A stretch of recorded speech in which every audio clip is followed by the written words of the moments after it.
Hello and welcome to another allotment diary. It's been about 2 weeks since I've been down to the plot. It appears that somebody's been emptying the North Atlantic on us here, and we have literally had non-stop rain. It's been absolutely dreadful. This morning it was sheeting it down so bad you couldn't see more than a few feet. So great news, my water barrel's full.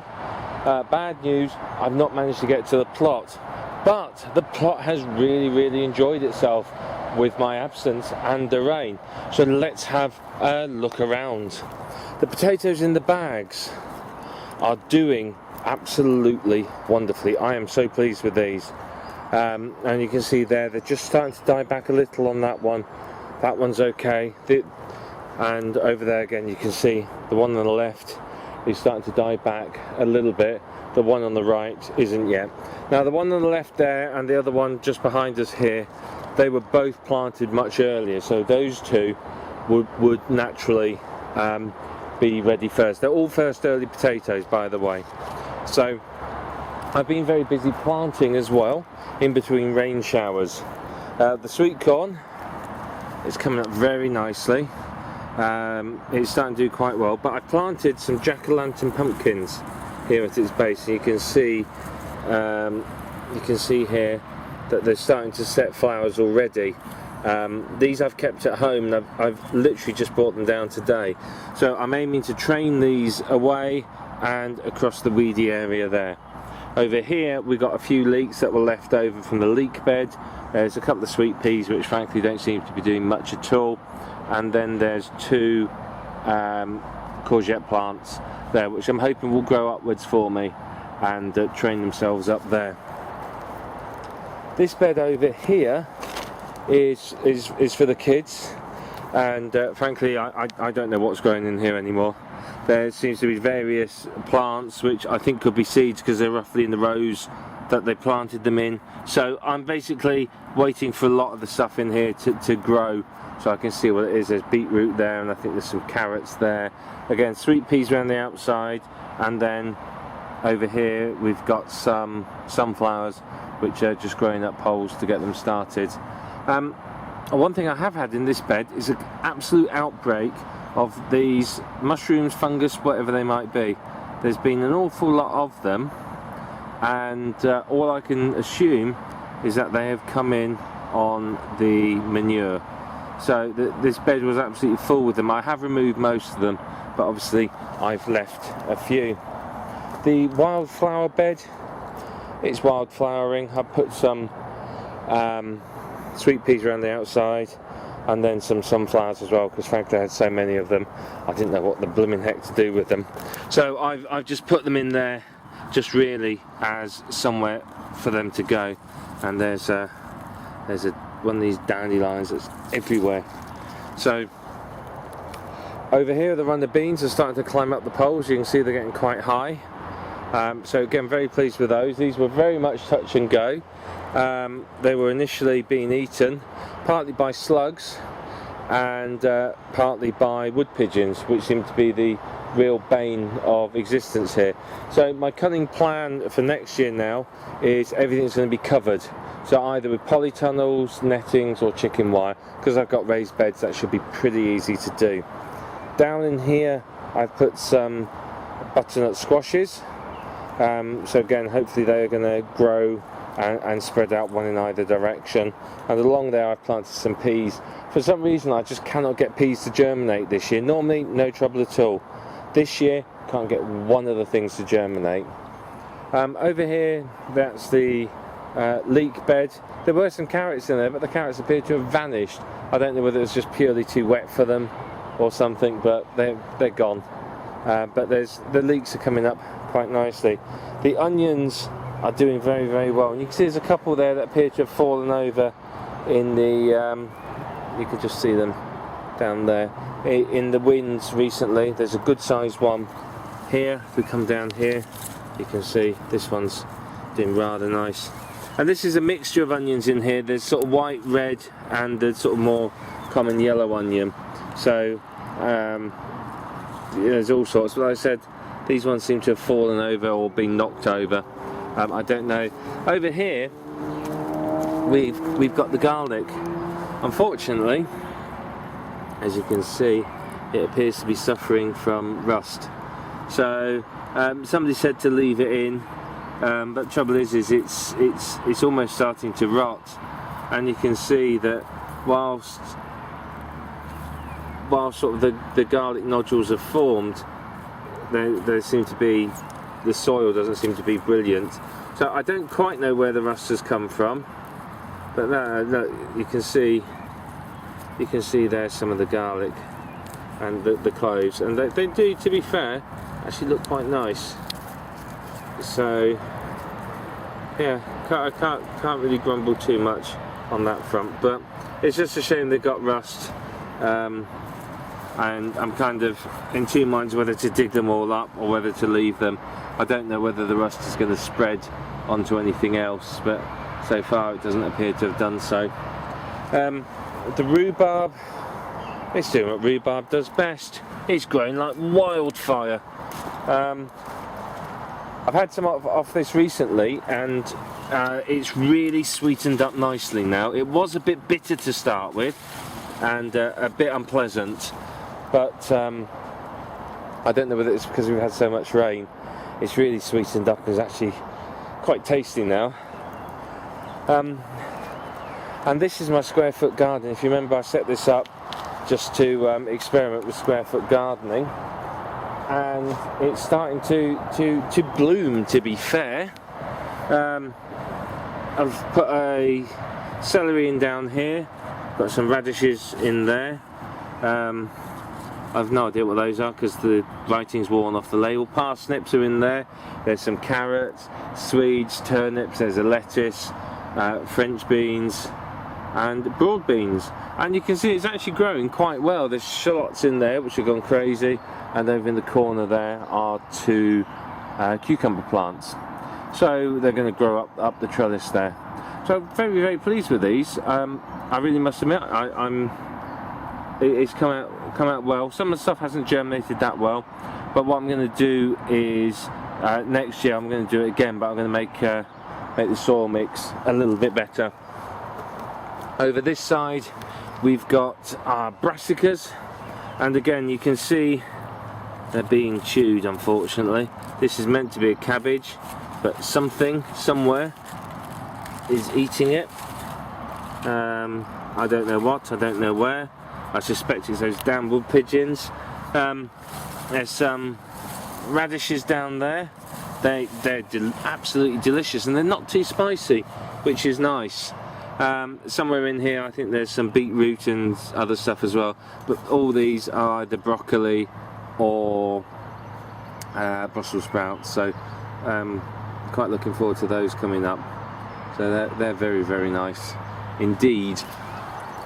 The herb bed is going crazy. You can see there, look, there's a flower coming up on the shallots, and we just pinch all these flowers off and get rid of them. But the parsley, there's dill, thyme, rosemary, bay, coriander, marjoram, all doing fantastically well.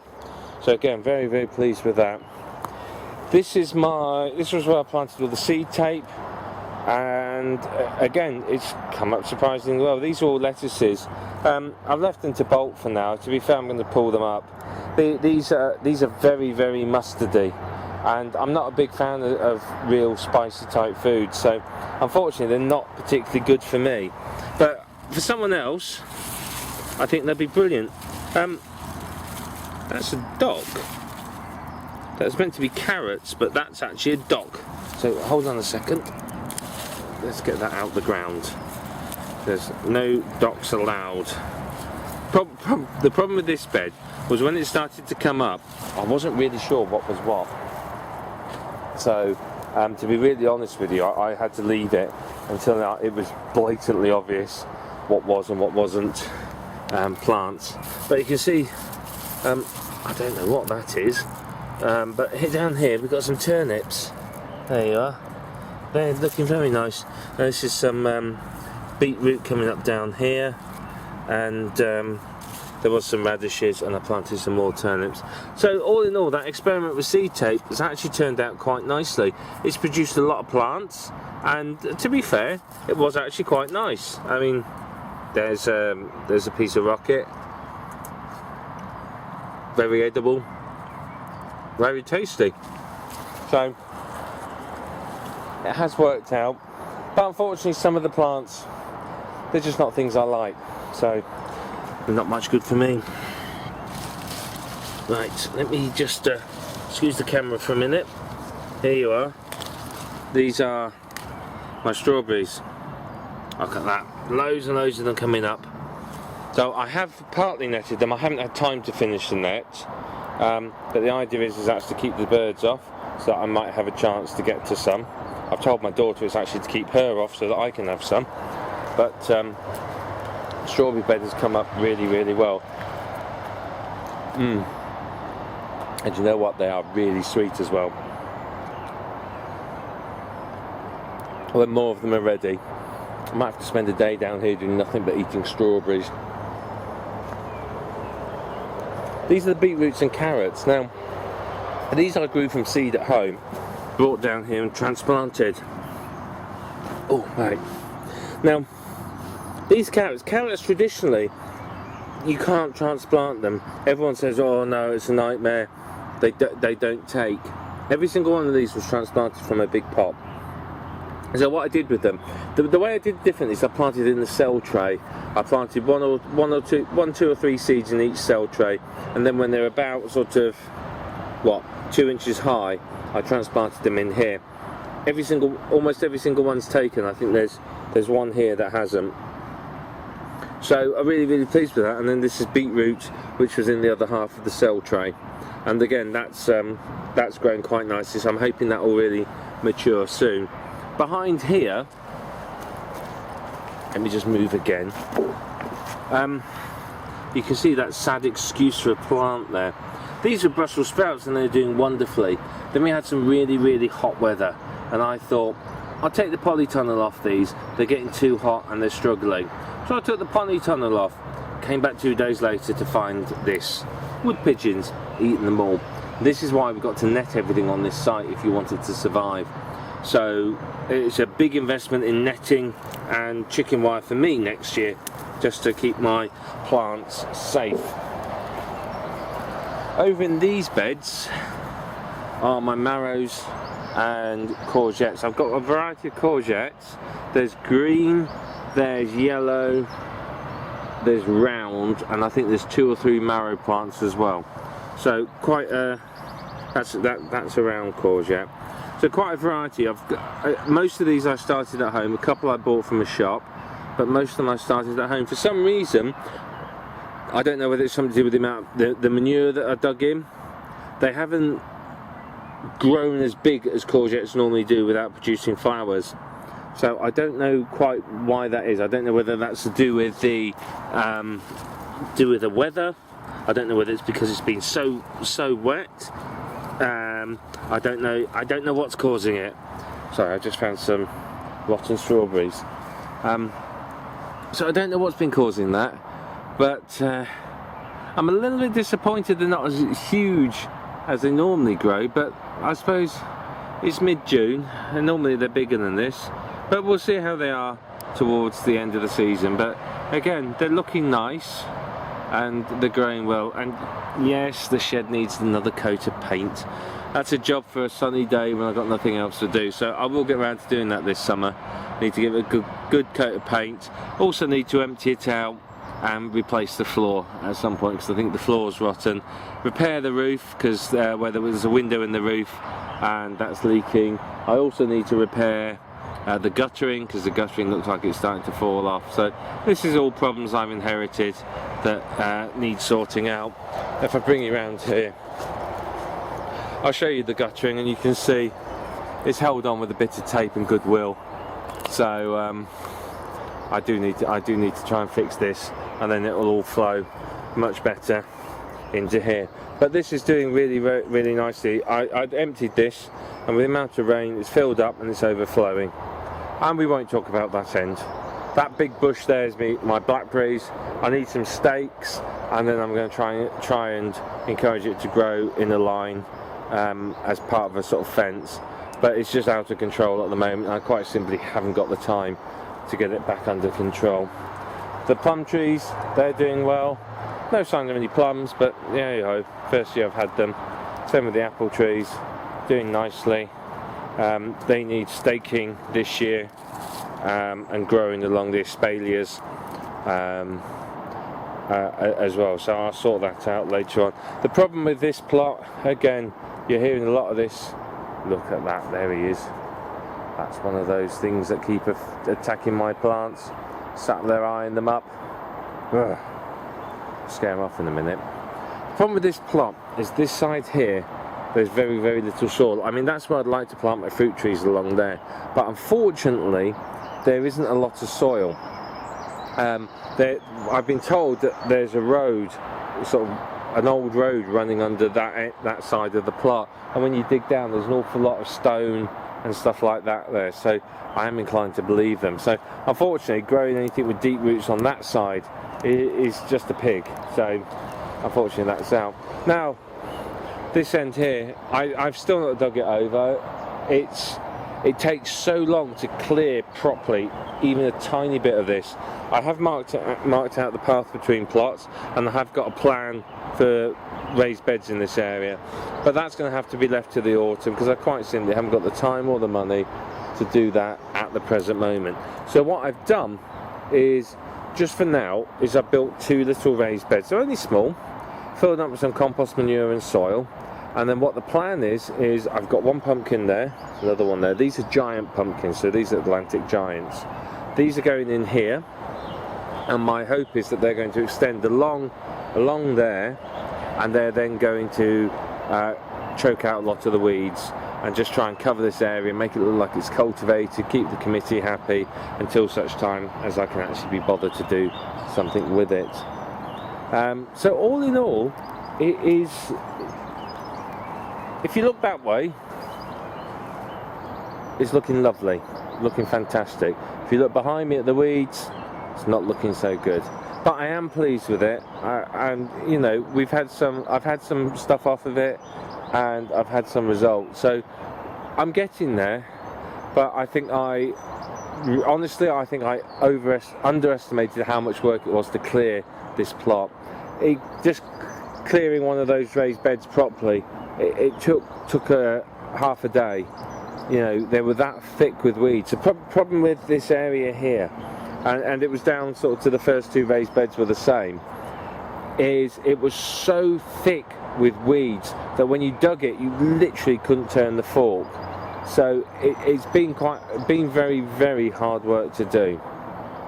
But I'm keen to get going on it, and I want to try and clear this end, and hopefully, as I said, over winter get the raised beds built and filled, because obviously it's not just the cost of the wood. You've then got to buy topsoil, compost, fill it all with that. Now each one of these is going to require a fair old bit of topsoil. I can probably get manure from the site, but it's still going to need an awful lot of topsoil and compost being dug in, so we're talking several tons, I would imagine, and again, that's not the cheapest of things to buy. So at the moment I'm not able to do that, but I hope to soon. But on the bright side, I've got some very, very exciting news coming up, and I will record a video next week to show you. But I've just accepted another plot, and it's not here.